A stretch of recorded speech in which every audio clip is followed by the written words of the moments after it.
Hi, I'm Jessica Woll, author of The Wise Divorce and family law attorney. This is my channel, The Wise Divorce. Last time I spoke to you about co-parenting during divorce and beyond with your spouse and then ex-spouse.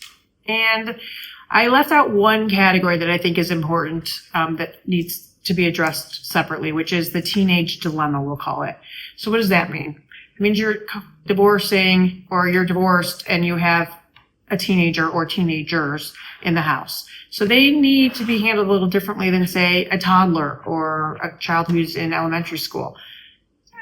Teenagers come with their own set of issues, right? It's complicated. Teenagers are complicated by their very nature, by just being a teen. It's hard enough just to be a teen. So you're throwing divorce into the mix. What does that look like? Well, you certainly want to be on a unified front with your spouse when it comes to dealing with your teenager. Now, you're going to give your teenager some autonomy because, after all, they are a teenager, right? They've earned the right to make some decisions for themselves. But let's remember, they're still children, right? Just because you're a teenager doesn't mean you're not a child. You are. So I'm often asked, what age is it appropriate for the child to basically express a preference as to where he or she wants to live, which parent they want to live with? Now, some judges don't care. As long as you're a minor, you're not making a decision with regard to where you want to live. Other judges will consider the preference of the child more heavily as the child gets older. Now, if you have a 16-year-old that's driving a car, are you really going to tell that child that on Monday and Tuesday they're with dad and Wednesday, Thursday they're with mom, and they're going to alternate the weekends?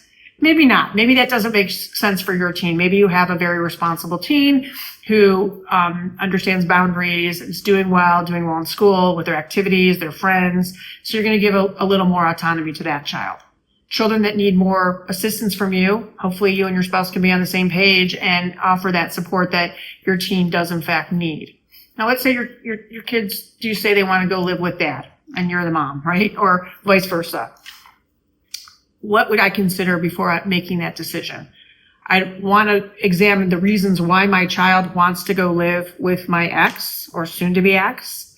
Is that the party house where there's no rules and my spouse is completely irresponsible? And of course, that's why my 16-year-old wants to go live there. That's not going to be the best reason to allow your child to primarily live with your ex-husband or wife, okay? It's just not a good idea. But if it's for the right reasons, like maybe that your child gets to a certain age and it's a male child and he wants a male figure in his life, he's really into lacrosse or football or something that he can bond with his father, and it makes sense, he needs more attention. Maybe dad worked a lot when the child was younger and now has more free time, and it just makes sense. Whatever reasons you can think of, you want to examine the reasons.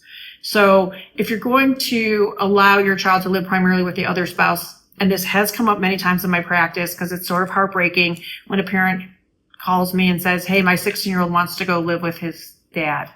And you're like, ooh, what are the reasons? So if it's for the right reasons, then I would say follow this. If you love something, set it free. Be supportive of your child. Maybe agree to see that child's therapist if the child needs therapy because of the divorce, or is there someone, a neutral mental health provider that can get involved. That might be a good place. Continue to show up for your child for sporting events, major milestones, doing the homework, helping think about colleges, all of that. Make sure you're still very active with your child in terms of his or her day-to-day life, and maybe give more time to the other parent. But so long as the other parent doesn't act like they've won something. Again, I'm going to keep saying this. To be child-centric, which I always talk about, means that you have to be a unified front with the other parent, especially during the tricky years of, co-parenting with a teen, because those can be some rocky waters. And again, more reason to pick your battles and make sure that you try to always keep your children top of mind so that you're doing what is in their best interest. And again, hopefully they come back to you and they realize when they're older that you sacrificed and did what you thought was in your child's best interest to allow the preference to get some air, get some play. And I hope this is helpful, and I'll see you next time on The Wise Divorce.